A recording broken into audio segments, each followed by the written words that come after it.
વીઘાના ઘઉં હોય ને હા એટલે એક દી વાટતા થાય આ મશીનથી. એક જણાની 500 થી 600 રૂપિયા મજૂરી હોય એક જણા. આવું મશીનમાં તો ફાયદો જ છે ને.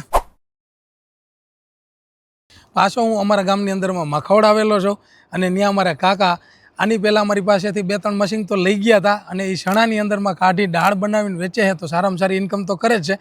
પણ એને ઘઉં વાઢવાનું એક મશીન લીધું કટર, તો એના વિશે આપણે જાણકારી એની પાસેથી જ લઈ. કેમ છો કાકા? હા, આ વસ્તુ એ છે હા કે આ આપણે લીધી હોય ને તોટાણે વાઢવામાં તકલીફ પડે છે, મજૂરી વધુ સડી જાય છે.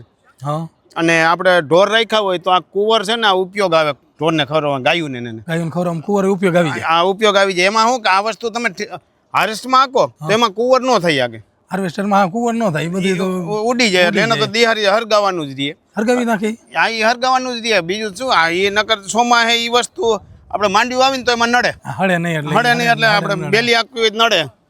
એટલે એ વસ્તુ આ વસ્તુ છે ને આ વાઢી આનેથી અને ઓમાં પાછું છે ને આપણે નીકળી હોત જાય. અને તો તમે 5 વીઘાના ઘઉં હોય ને હા એટલે એક દી વાટતા થાય આ મશીનથી. એક દીમાં આ મશીન વાઢી નાખે. 5 વીઘાના ઘઉં હોય તો આ મશીન હોય તો એક દીમાં વઢાઈ જાય. એક દી વઢાઈ જાય. અને 5 વીઘાના ઘઉં હોય તો કેટલા જણા? ઓલા હે ને 10 થી 12 જણા જોઈ. 10 થી 12 જણા હોય તો 5 વીઘા ઘઉં વઢાય. હાંજે વઢાય. તો એ મજૂરી કેવડી ચડી જાય? મજૂરી હે ને એક જણાની 500 થી 600 રૂપિયા મજૂરી હોય એક જણા. 500 થી 600 રૂપિયા. હા, તો તમારી 5-7 હજાર રૂપિયા મજૂરી ચડી જાય. હા, 7000 મજૂરી ચડી જાય. 6 થી 7000 કમાવાની જે ઇન્કમ રહી બધી આમાં હોય છે એવું થાય ને? હા, કમાવાની આમ આવી જાય. તો તમે આ બધી મશીનરી નાની નાની લઈ અને હવે ખેતીમાં કેટલીક ઇન્કમ વધારે કરો છો? એમાં શું કે જેટલું આપણે કરીને એટલો આમાં ફાયદો છે. હા આમાં કાયમી છે ને આપણે સુધારો તો આ ખેતીમાં કરવો જ પડે. ગઈડીએ પેલા દાંતડે વાળતા ને આમાં મહરતા હોત, બરદથી હોત મહરતા. આ ઘઉં વસ્તુ એ તેથી હલર ને કાંઈ નહોતું ને તેથી મહરતા. હા હવે તમે કેવી રીતના કરો છો?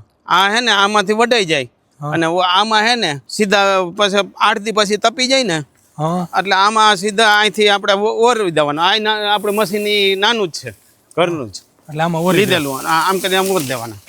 એટલે આ હે ને ડાયરેક્ટ પાછા ઘઉં અહીંયા નીકળતા જાય અને કુંવર વાન પડતું જાય આગળ. એટલે કુંવરે કામ આવી જાય, ઘઉં કામ આવી જાય. ઘઉં કામમાં આવી જાય. આ નાની ખેતીની અંદરમાં કોઈ મશીનરી, ટ્રેક્ટરની, હાર્વેસ્ટરની રાહ ન જોવી, રાહ ન જોવી પડે. ને આપણે જેમ નવરાય આ વસ્તુ કરી આગી. હવે આ તમે આવી રીતના કાઢી નાખો, બરાબર છે.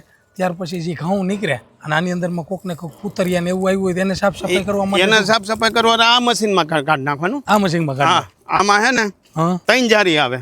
3 જારી આવે. હા, એટલે અહીંયા ઝીણા ઘઉં નીકળી જાય. હા અહીંયા ઈથી મીડિયમ અને જાડા.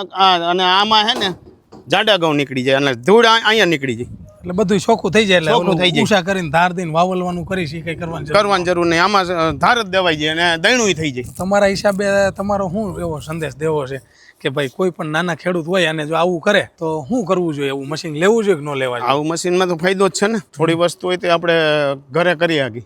ઘરે કરી શકીએ. અને ઓલી થોડી વસ્તુ હોય તમારે 25-30 મણ કે 50 મણ હોય, કોઈ મોટો આવે એને પોહાય નહીં.